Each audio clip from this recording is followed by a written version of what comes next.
So in this video, I want to talk about my SVS 3000 Micro. My little buddy here is pretty much brand new. It's been very gently used in our. It was actually, I selected this to be in our master bedroom home theater, which is a simple 5.1. It's all architectural speakers. They're all in ceiling. But I wanted to get something somewhat of a capable subwoofer for in there that would meet the aesthetics that my wife was going for that room. So I ended up buying the 3000 Micro because it was small, came in white. I just want to talk about it today. Because even though, it's been out for a while, but I've actually owned it for quite a bit, and I've actually, reviewing it is kind of giving me an excuse to, do some measurements on it to actually see what it can do. And I'm actually going to put it up against some of my SB1000 Pros. I actually have two of them, but I'm going to just compare it against one. I'm going to do a separate video about the SB1000 Pro later on at some point, and I'll talk about that later, but I will compare the two. So obviously this is very aesthetically pleasing sub. I'm going to say it multiple times in this video, but this is maximum wife acceptance factor. It sort of bridges the gap between like what probably your significant other wants, something white, something small as possible, but at the same time it's a capable sub. Provide enough bass for like maybe a small to medium sized room.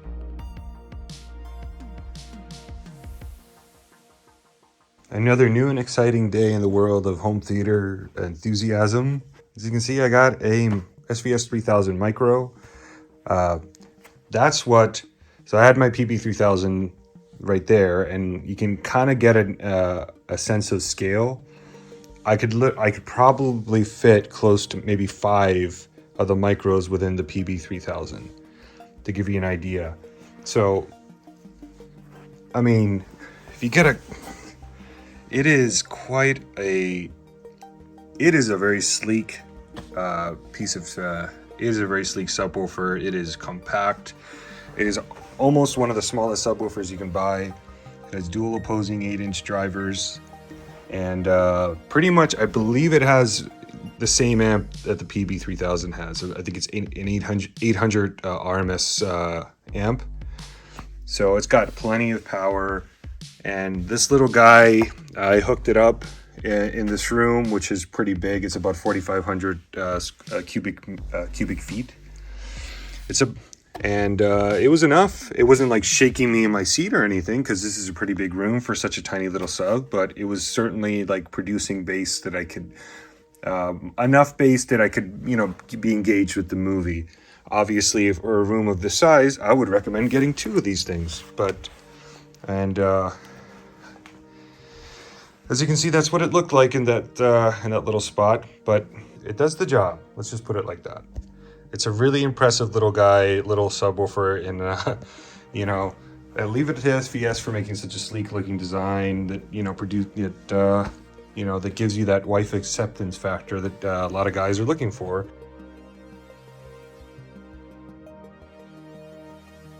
Since I have a 3000 Micro and I have an SB1000 Pro, I thought I would just kind of put them right next to each other. And obviously, they're both very compact. They're both very sleek looking. I guess you could say one of the benefits of the SB1000 Pro is the fact that you can actually see the driver. The Micro, these metal grills are just in place. You can't remove them. You can't see the sub. But at the same time, it's very strong. It's very solid. It's not, it would take a hell of a, to get this thing dinged, especially with this like dimple in the middle. That's actually probably adding strength to it. It's probably, if I was going to have this in a heavy trafficked area, and a lot of kids, let's say, a lot of playing and whatever, this might be the better choice, to be quite honest. And you got that added bonus of it being so small, and it sort of disappears into the room. You barely notice the thing, and you got that peak wife acceptance factor. Again, I keep mentioning that, but it's true. This is as good as it gets for that kind of sub. So as you can see, the SB1000 Pro, here's driver. As far as output is concerned, the SB wins. It just digs deeper. It is I would say it's a more capable sub. It's got a 12-inch, even though it does have less amplification, you know, sometimes you just can't beat physics. I put this one up. I connected this the SB1000 Pro, and it was just more capable. It's a more capable sub. But as you can see, I just wanted to kind of put these two together since I happen to have both, and just you know, and that lovely like glossy white finish, which, you know, actually hides dust a lot better than the black. So if you're thinking about the black versus the white would just hides the dust. The black one, you'll just see all the dust. This is glossy. This is glossy black finish, like piano black. Look at that. It's full of fingerprints. These speakers are really old, but still, fingerprints. You can see dust there. It's just, the white just hides everything a lot better. So that's definitely a benefit. But if any kind of hit that this takes, it'll leave a scuff for sure. The black one might hide any kind of like scuffs that it gets, like real, like, you know, if the kid bumps into it on their toy, like, you know, whatever, their Power Wheel, if you happen to have one in the house, you'll definitely see it. But very cool products. I love SVS. I mean, I pretty much own almost all my subs in this house are SVS subs. I'm just a big believer in the brand. As you can see, you got the big guy there in the bottom. And yeah, this theater is completely powered by SVS, and I just love their products, and they're very nicely, they're aesthetically pleasing, and especially this micro. This is really cool. This is such a cool sub. I thought I would just put them side by side to get a better sense of the size difference. The SB1000 is still a very small sub, but it dwarfs the micro 3000 here. It is it is a tiny little guy, this thing. Really packs a punch given its size though. So let's turn around and let's get a look at the amps. So this is the SB1000 amp Pro, SB1000 Pro. As you can see, it's got, I think this has 325 RMS, but you wouldn't know. It really does pack a punch. It has line level inputs and pass through, and it has speaker level inputs. You know, pretty much the same going on here. It's just a smaller amp, and just, this is about, I think this one's 800. Yeah, this is an 800 watt RMS amp. It's very cool. They both have Bluetooth. You can operate both of these using your phone. You can like set all the volumes and all that, and use the parametric equalizer, all that good stuff. So let me talk about the performance of this thing. I did some measurements.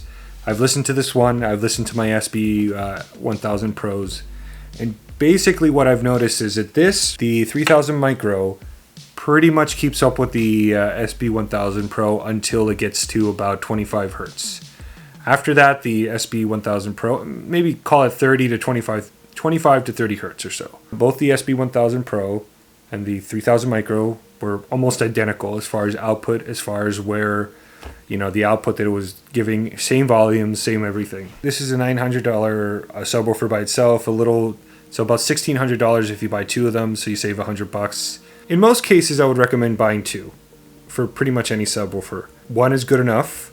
One was, in this particular theater, which is about 4,500 cubic feet, was giving me enough bass. Was it like rocking was I feeling it in my chest, or was my chair shaking? No, it wasn't. It gave me an enjoyable experience. I got to, it was enough bass. Was it like crazy amounts? No, it wasn't. Was one SB1000 Pro a little better? Yeah, because it digs a little deeper. It goes a little deeper, so it's going to shake your chair a little more. The trade-off is, do you need a sub that's this small? You know, if you don't need a sub that's this small, I would absolutely recommend just buying two SB1000 Pros, because for a little bit more, I think it's about $1,200 or so, something like that for like two of them versus $900 for one of these. It's a trade-off. Do you need a really small sub like this, which is cool? It's sort of an engineering marvel how they could get so much bass out of this little thing. I think it's really cool in that regard, and that's why I kind of wanted to buy it and wanted to experience it for myself. It's like, how good could it be? And it, you know, to be honest, it's really good. It's really good. It keeps up with the bigger 12-inch sub, which says something. Another thing to mention is how this thing is dense. It is heavy. It weighs 22 pounds in this tiny little package. It's like, it feels like lead. It is heavy. It is a very, it is like quality. You can tell that they put in some heavy duty magnets in this thing in order to keep up with a bigger, like normal size subwoofer. It's just, they need to like do that. I just want to mention one more thing. The fact that it has dual opposing drivers. When this thing is playing, you can hardly feel it vibrate. It is so extremely inert. I don't know what they do with the bracing of the cabinet, or what they're doing with this thing, or maybe that it's so small. It is just so, the thing doesn't vibrate at all. It is, I don't know if the dual opposing drivers is just balancing everything out, which is possible. But it almost doesn't feel like it's working, but it really is working. It just doesn't feel that it's working. It's hard to explain. It just doesn't shake like a normal. It doesn't behave like a normal sub. That's, you can actually feel it moving. With this one, you barely feel the thing move, but it is working.